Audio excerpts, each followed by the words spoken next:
everyone, and welcome back to my channel. Today I have a sort of ish book review and that is for America's Most Haunted Hotels. This is it's a nonfiction book, obviously, about some of the most haunted hotels in America. Some of them are not surprising, like the SS Queen Mary in California, and the Myrtles Plantation in Louisiana, and the Crescent Hotel that is literally an hour and 15 minutes from where I live in Eureka Springs, Arkansas. And there were a couple surprising ones in places that I never heard before, so that was really interesting.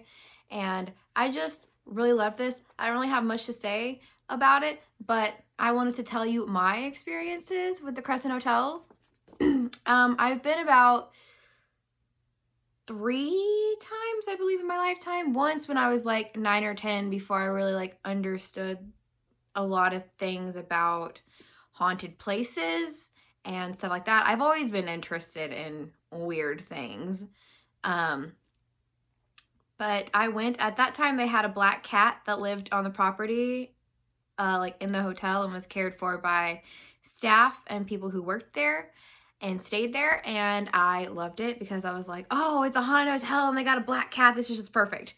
And then I went a second time with my parents and my stepsister and her daughter, and we went on the ghost tour. I didn't see anything. I took lots of pictures, kind of hoping to get something on film, and of course that never happened because ghosts don't just show up when you want them to. But I did take a picture of a chair, and there was nothing in the picture, the first one I took. The second one had an orb underneath the chair. And for those of you who are not really into haunted things and haunted places, orbs are a lot of times just like balls of energy that come from spirits who cannot fully manifest. They don't look like ghosts, they just look like little orbs.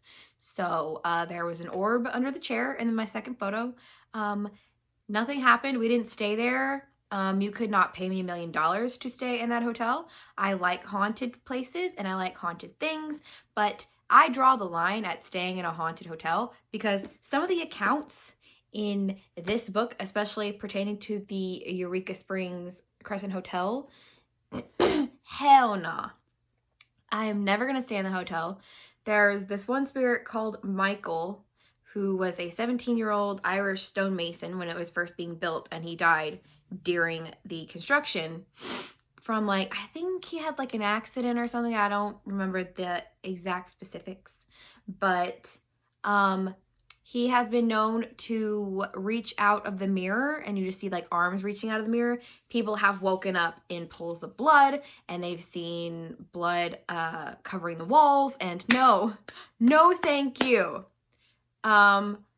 Yeah, the third time I went a couple years ago with some girls that I interned with, and me and one girl are from this area, so we know the stories and we know the legends about the Crescent Hotel, which I will tell you at the end of this video, so stay tuned for that.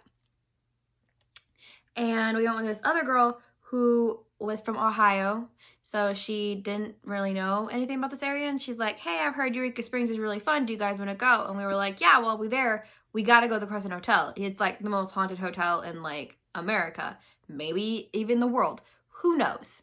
So we went, and it had rained prior. It had rained earlier that morning, real early morning.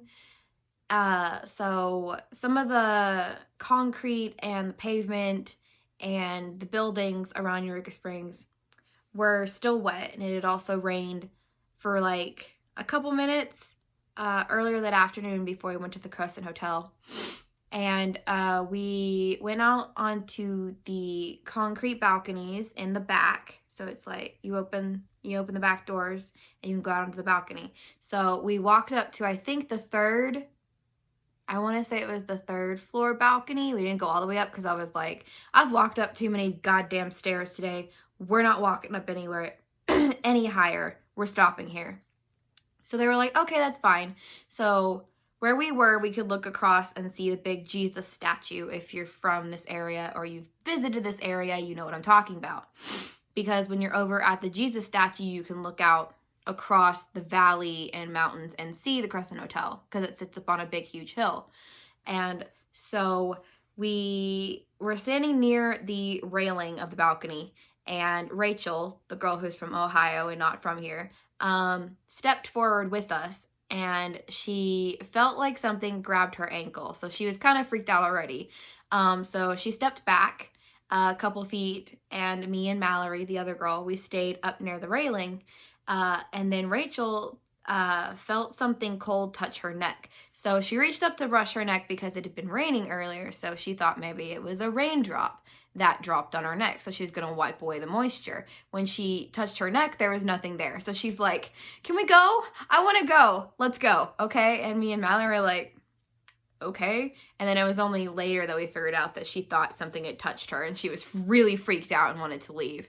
So yeah, there are several ghosts that inhabit the Crescent Hotel. Like I said, Michael is one of them, a 17-year-old stonemason who was killed.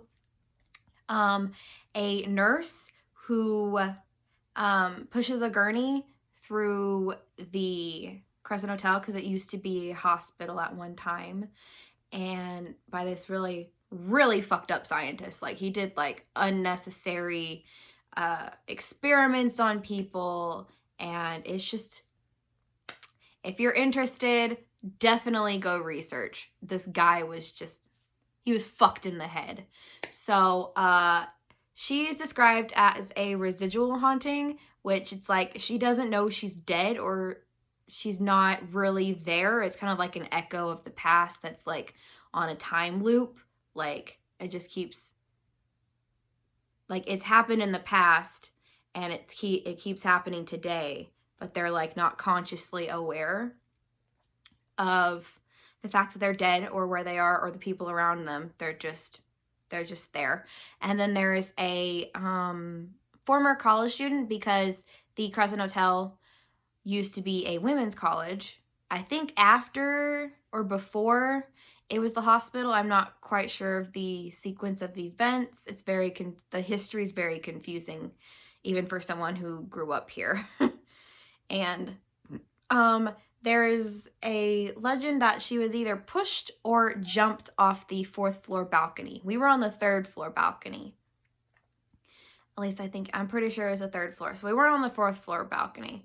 But yeah, apparently there is a church that is not far from the Crescent Hotel. It's like if you walk a little path and there's like this little tiny church, and apparently people have run into a like ghost preacher or ghost deacon or ghost bishop or whatever in like early morning hours, and they've talked to him. That wasn't mentioned in this book. It was mentioned in another book that I've read about haunted locations in Northwest Arkansas. And yeah, I think that's pretty much it. There's also a rumor that during renovations they kept finding skeletons in the walls. That one is not verified by any accounts or whatsoever.